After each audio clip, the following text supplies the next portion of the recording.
I was downtown and I was looking actually at the farmer's market for some various things I was cooking that evening, and I happened to notice a statue that they had put up called the Freedom Rider. This thing it was not just real and vivid, it was in motion, and to make bronze in motion is not an easy thing. Well, in this case, whoever did this statue was an absolute master.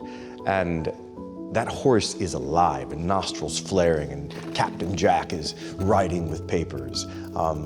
And I was astounded by it. I thought, I wonder who did that.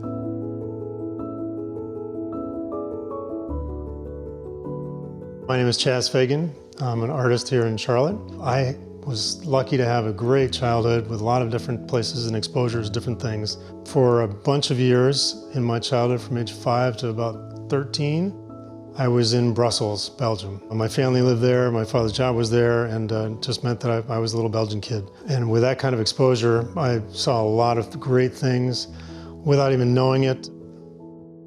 Farther down the street, growing up in Belgium, was a monument that I remember from, it was for the pilots of World War I, and it was beautiful.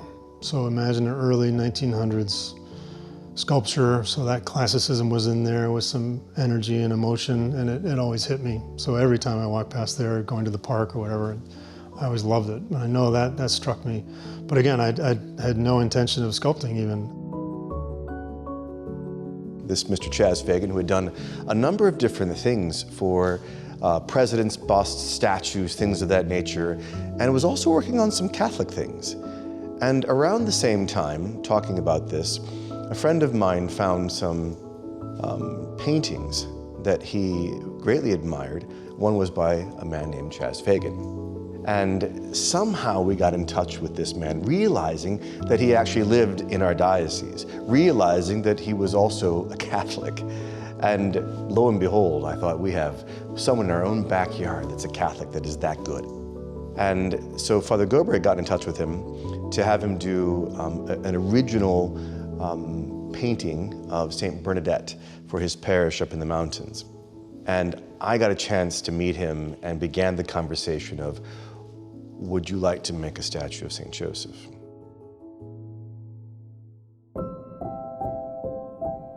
As a kid, I was the kid with the pencil, always drawing. And that's where it ended up. I mean, I knew I had art in me. I knew it was always something I loved, and I always drew. But I was very realistic and never thought that I would be doing this as a job. My academic degree was in Soviet studies at Yale. At that point, it was a Cold War, very serious. I was very serious. After graduation, going to Leningrad, studying there, that experience changed everything. It dropped all the stuff I built up in terms of study with Russian and Soviet issues, dropped it all and went back to what I had been doing all through college too, political cartoons. So the single panel cartoons you see in the papers. And in New Haven, the local paper, the New Haven Register, actually paid me while I was a college student. So that's what stuck in my head, and that's what I figured I could do. And I went at it full speed and loved it. That eventually grew to more stuff. I was doing magazine illustrations then, in addition to the cartoons, and then magazine covers. And then that grew to fine art, and I'm suddenly doing landscapes and portraits, and it just grew and grew. Not at all linear, not at all planned. Sculpture happened with a competition to do a painting. So I went to DC to compete for a painting of Alexis de Tocqueville for C-SPAN, so for the TV network. And I got it. I was to do a painting again, 1830s something, styled painting. Things happened, and within days, everything changed. They had me come back to DC to pitch again, and I thought I'd be able to do all the same stuff with all the same props and painting samples I had, everything. But it was a terrible moment. You couldn't have staged it worse, with total silence in the room. And then the last little drawing I had in my portfolio was a pencil drawing I had just done the night before on 8.5 by 11 piece of paper of Tocqueville, but instead of just drawing his face, I drew a little bit of the shoulders, and then just stopping the shoulders, I drew a little bit of the base. So it kind of looked like a sculpture. And when that hit the table, they went crazy. They loved it. Suddenly, you know, they're up and I'm out in another room, I'm signing documents. And then I leave the building and I call my wife and say, good news is that I got the job. The bad news is it's now a sculpture. And I had not touched clay since the 3rd grade. I had met a number of priests, and some had actually come to the studio randomly. And there was Father Gober and Father Kauth, for sure, and they're wonderful people. We had a fun time designing the statue, and he took a couple of years. Whenever he had some free time, manipulating that clay and changing it to grab exactly the expressions and the form that we wanted it to have.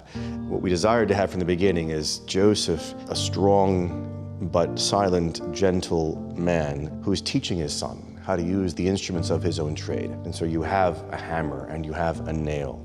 And the caption in my mind was from Ezekiel about how do you rebuild the temple?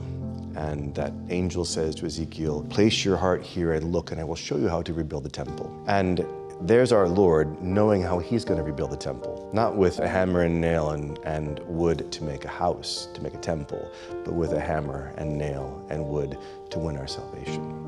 I've always liked St. Joseph just as a kid because, there's not that much written about him. But obviously, a major role, fatherly role, guiding role, all those things we love. The main thing was in showing a man, so if you can show some physicality or hint of it under his vestments, that would be great. I did construction as a kid through college, so I was with all these amazing men, and if you're doing carpentry and construction, you've got a physique that's different than most. And so why not show that? It's definitely proof of physicality was what I wanted for sure. And then the other main thing is that idea of teaching, of passing on knowledge with love. The one image that I absolutely love is where Joseph is instructing with the hammer. His hand is actually wrapped around the little hand of Jesus. So it's this very comforting but also guiding symbol. I just love it. So I've never actually taken any art instruction or anything like that. Because for me it was just so personal and something I just did. And the other thing too is I still love museums and learning from the past, learning from people who did it before, seeing the ones you like and figuring out how they did it. And that's been my modus through everything. I have my absolute idols and I try to figure out how they do it. So what we're looking to do this year for our Giving Tuesday is to finalize this project. The total cost of it is beyond what we can do on Giving Tuesday, but we have some support from some of you out there, and we hope to get that last big section of the money to be able to get this statue finished and to place St. Joseph where he belongs with the child Jesus just up above our main entry door. So if the full cost is over $100,000, what we're looking to raise at Giving Tuesday, which is achievable, and we've done it before, is $35,000. So I would ask everyone, in gratitude to the intercession you've probably received in your life of St. Joseph, and obviously to our Blessed Lord, to consider giving on that day to this very specific, very concrete project that hopefully you can witness yourself above our main portal door when you come for a visit.